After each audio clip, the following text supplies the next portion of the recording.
라이더 40만 시대, 세금까지 빼돌리는 대행업체의 자영업자는 웁니다. 코로나 영향으로 배달 열풍이 일면서 이른바 라이더 수가 42만 명을 넘어섰다는 이야기 들어보셨을 겁니다.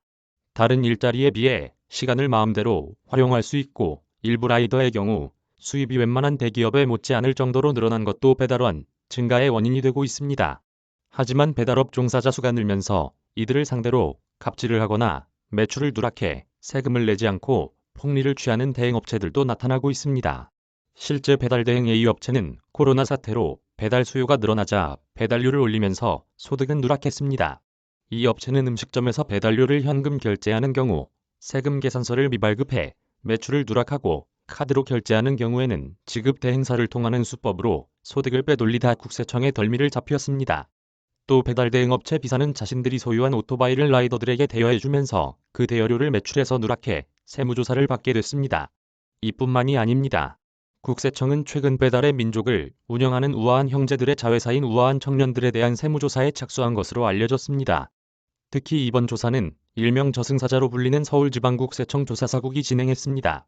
조사사국은 기업들의 탈세와 비자금 조성 등을 집중적으로 들여다보는 곳입니다. 이에 앞서 자영업연대 대표 등 시민단체들은 이달 중순 우아한 청년들의 탈세 혐의를 국세청에 고발한 바 있습니다. 고객이 지불한 배달팁을 업주의 수익으로 잡아 수수료와 세금 부담을 가중시키면서 배달의 민족이 납부해야 할 세금을 내지 않고 있다는 지적입니다.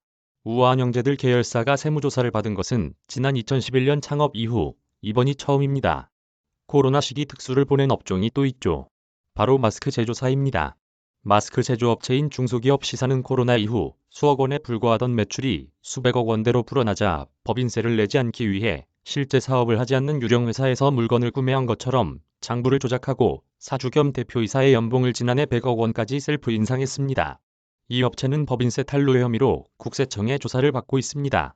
이 밖에 디프랜차이즈는 최근 간접 광고 협찬으로 가맹희망업체가 늘자 로열티를 75% 인상하고 동의하지 않는 가맹점에 대해서는 일방적으로 계약을 해지하는 갑질을 일삼았습니다.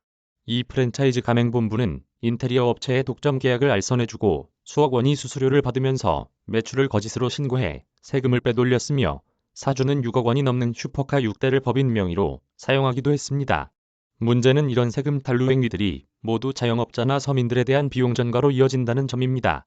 국세청 관계자는 최근 민생을 침해하는 탈세 행위가 급증하고 있다며 이 같은 공정과 상식에 반하는 탈루에 대해서는 일회성 조사에 그치지 않고 지속 대응해 나가겠다고 밝혔습니다.